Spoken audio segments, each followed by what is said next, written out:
वक्रतुंड महाकाय सूर्यकोटि समप्रभ निर्विघ्नं कुरु मे देव सर्वकार्येषु सर्वदा। आप सभी भक्तगणों को गणेश चौथ की बहुत ढेर सारी शुभकामनाएं। भाद्रपद माह के कृष्ण पक्ष की चतुर्थी को बहुला गणेश चतुर्थी के नाम से भी जाना जाता है। इस व्रत को संकष्टी गणेश चतुर्थी व्रत भी कहते हैं। इस वर्ष संकष्टी गणेश चतुर्थी का त्यौहार 3 सितंबर 2023 को मनाया जाएगा। मान्यता है कि इसी तिथि का संबंध भगवान गणेश जी के जन्म से है तथा यह तिथि भगवान गणेश जी को अत्यंत प्रिय है।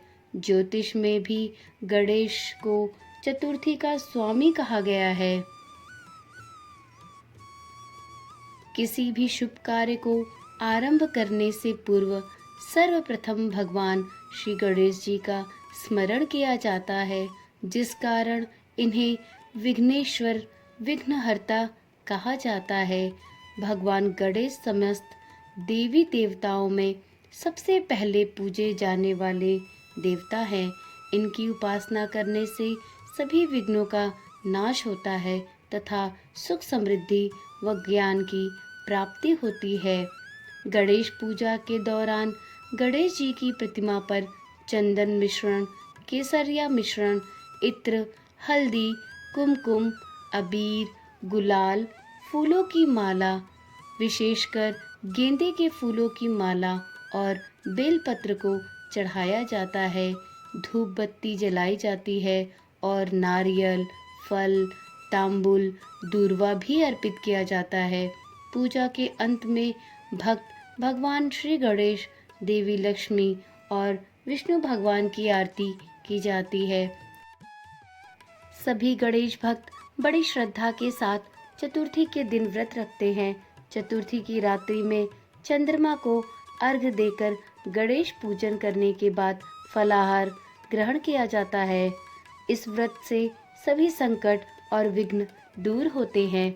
चतुर्थी का संयोग गणेश जी की उपासना में अत्यंत शुभ एवं सिद्धिदायक होता है। चतुर्थी का महात्म्य यह है कि इस दिन विधिवत व्रत करने से श्री गणेश तत्काल प्रसन्न हो जाते हैं।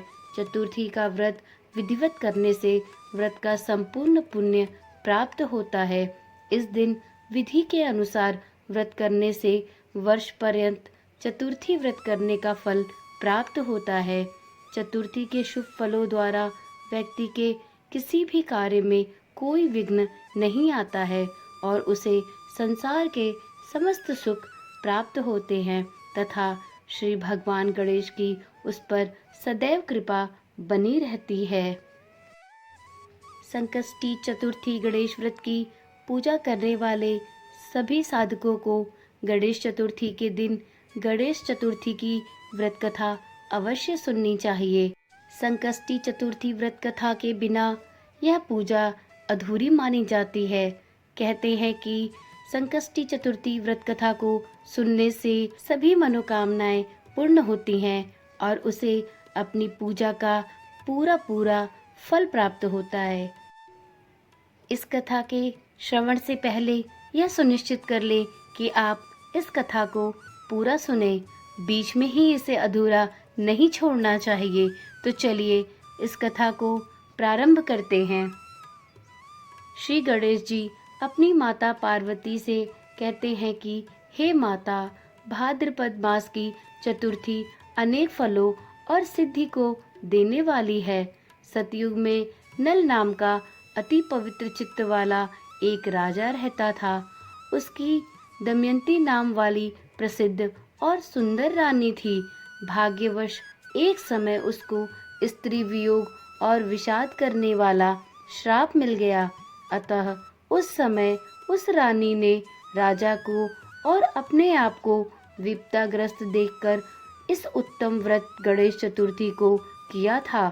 यह बात सुनकर माता पार्वती जी ने पूछा कि हे पुत्र, दमयंती ने किस विधि से इस चतुर्थी व्रत को किया था और कितने समय के पश्चात उसको इस चतुर्थी व्रत का फल प्राप्त हुआ। पार्वती जी के इस प्रकार पूछने पर श्री गणेश जी ने जो कुछ कहा उसको आप सभी भी विस्तार पूर्वक सुनिए। श्री गणेश जी ने कहा, हे माता, जब राजा नल पर विपत्ति आई तब उनकी गजशाला इत्यादि चोरी हो गए और चोरों ने राजा का सारा खजाना भी लूट लिया। उनके घुड़साल से उनके घोड़े गायब हो गए। राजा का महल आग में भस्म हो गया। राजकार्य को करने वाले मंत्री भी राजा को छोड़कर अन्यत्र चले गए। इस प्रकार राजा की विपत्ति बढ़ती ही जा रही थी। राजा जुए में राजपाट सब हार गए। तब राजा दमयंती को लेकर वन में चले गए, परंतु दुर्भाग्य ने वहाँ भी उनका पीछा नहीं छोड़ा और दुर्दिन के कारण दमयंती से भी विछोह हो गया। तब राजा नल ने किसी नगर में जाकर नौकरी कर ली तथा रानी और राजपुत्र भी अन्य ग्रामों में चले गए। वे अनेक प्रकार की व्याधियों से पीड़ित होकर अपने अपने कर्म का फल भोगते हुए पृथक पृथक रहकर भिक्षा मांगकर कष्ट के दिन बिताने लगे। एक समय दमयंती ने महामुनि शरभंग के दर्शन किए।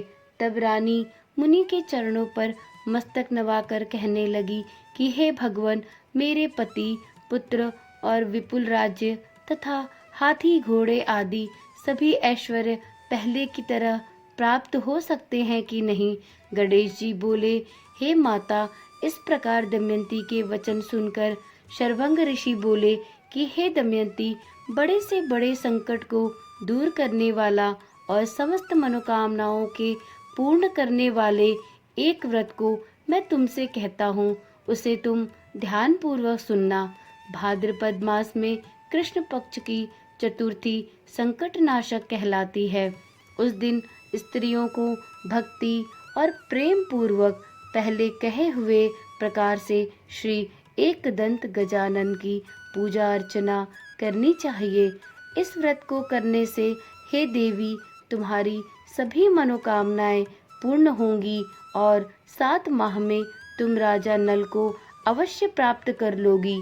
गणेश जी कहने लगे कि हे माता, तब से दमयंती भाद्रपद मास कृष्ण पक्ष की संकट नाशक चतुर्थी से इस व्रत को आरंभ करके श्री गणेश जी के पूजन में तत्पर हो गई। तब 7 महीने के पश्चात उसके पति, राज्य और पुत्र सभी उसको प्राप्त हो गए। फिर राजा भी इस उत्तम व्रत को करके पहले की ही तरह समस्त ऐश्वर्य को प्राप्त हो गया। इस प्रकार इस संकष्टी चतुर्थी व्रत को करने से किसी भी प्राणी की सभी मनोकामनाएं श्री गणेश भगवान अवश्य पूर्ण करते हैं। जो भी स्त्री इस व्रत को श्रद्धा पूर्वक करती है, गणेश भगवान उसकी सभी मनोकामनाएं पूर्ण करते हैं। तो इस प्रकार इस कथा के श्रवण मात्र से ही सैकड़ों यज्ञों के बराबर का पुण्य प्राप्त होता है। तो सभी बोलिए प्रेम पूर्वक, गणेश भगवान की जय हो, माता पार्वती की जय हो, प्रभु भोलेनाथ की जय हो, श्री विष्णु की जय हो, माँ लक्ष्मी की जय हो। इन सभी की कृपा सभी भक्तों पर बनी रहे। यह संकष्टी व्रत आप सभी के जीवन में ढेर सारी खुशियाँ ले आए और आपका व्रत भली प्रकार से संपन्न हो। तो चलिए आज की वीडियो यहीं पर समाप्त करते हैं। फिर मिलते हैं एक नई वीडियो के साथ। तब तक के लिए धन्यवाद।